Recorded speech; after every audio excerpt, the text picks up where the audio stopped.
So now we're just going to talk a little bit about princes and courtiers, and also a little bit of a princess. So I think what's interesting about this chapter and what we're learning about what's happening in these Italian city-states is the official cultures, the expectations, the official rules, the official understanding of things, and then actually what's happening. Right.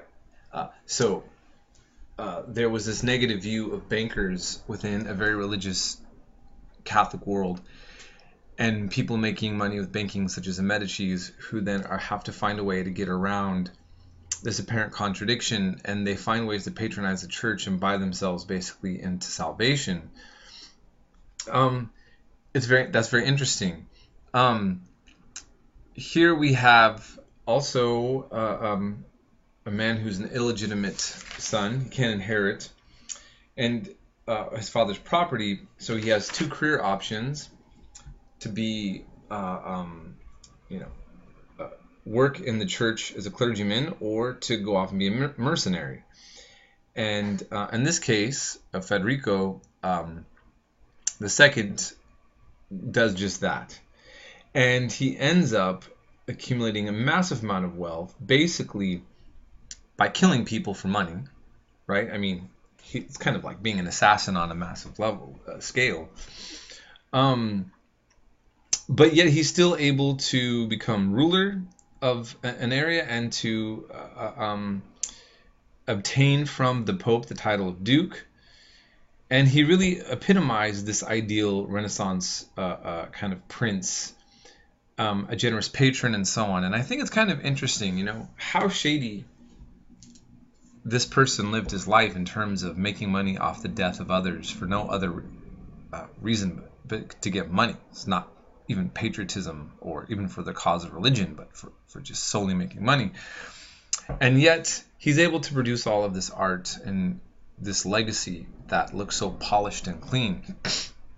And I think that's kind of an interesting thing to think about nowadays. We think about someone like Donald Trump, if I may go there, or maybe some other big families that are able to come to power by very shady means, and then they can create, centers of art and culture that are for the benefit of the entire town.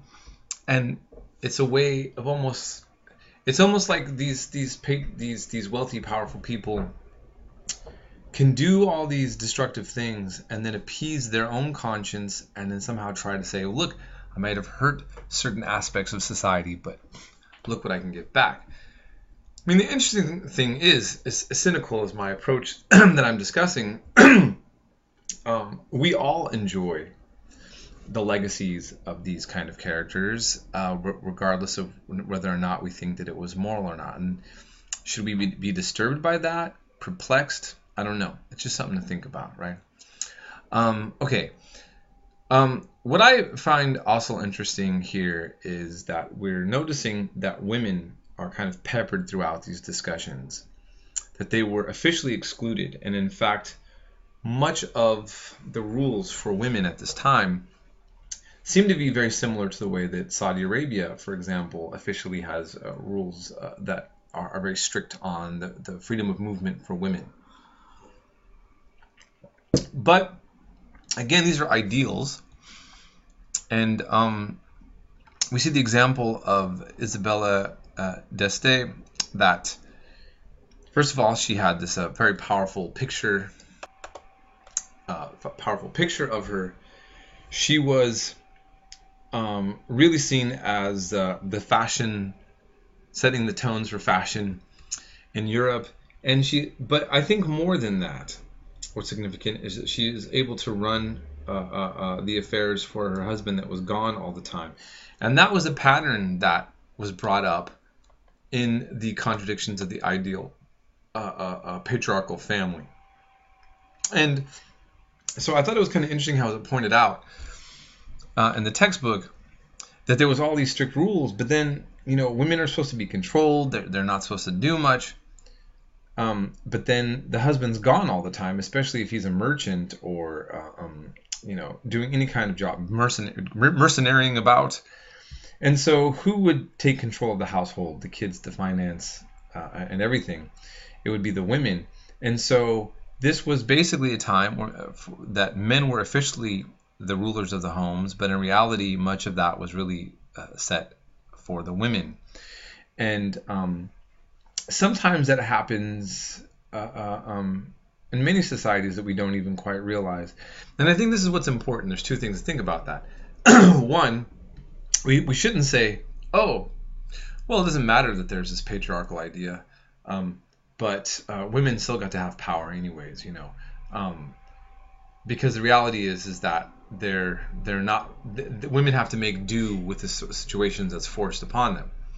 On the other hand, we should never assume that because women are officially being silenced, are put away from doing important things in society, or things that are deemed important or the most important, that they're not playing a major role. I think that people think that, for instance, women in Saudi Arabia play no major role, and they do.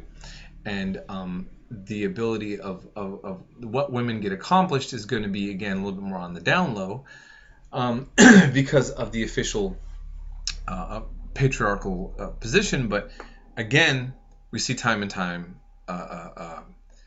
in history that women were in fact doing the very same things of men, and doing them well.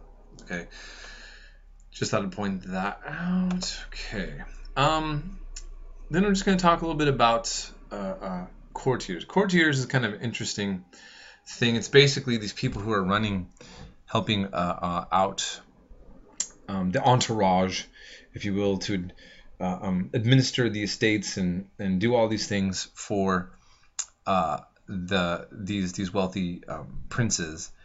And there was even a style that they had to do with it. I mean, it's kind of interesting, and we see that. We're going to talk about that again much more when we go over the prince. But whether it's writing about the ideals of what a family should do, or what a prince should do, or we seem to see a lot of literature kind of really talking about a style of acting and being, and the picture here of these courtiers, right? He might be very stressed.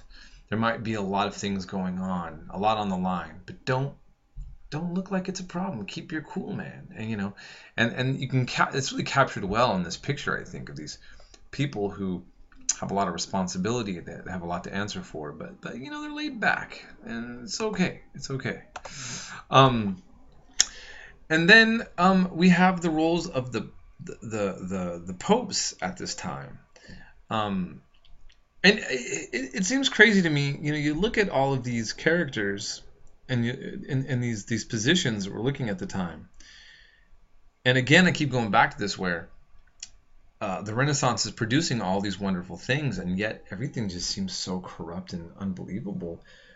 And at the same time, half the things that's going on right here are why people even travel to Europe to go see the buildings and the legacies left behind due to this whole system that's set up right now.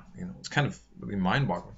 So we see with the popes, they actually are trying to get back their lands they lost during the Great Schism, and the whole issue of having some popes reside in Avignon, France, and actually just kind of neglecting the idea of their spiritual duties. A pope actually fathering several children with his favorite mistress, and then setting them up into positions of power. The Borgia family.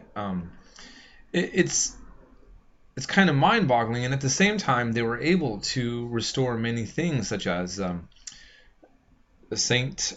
Peter's Basilica today, which is such an important landmark for people to go visit.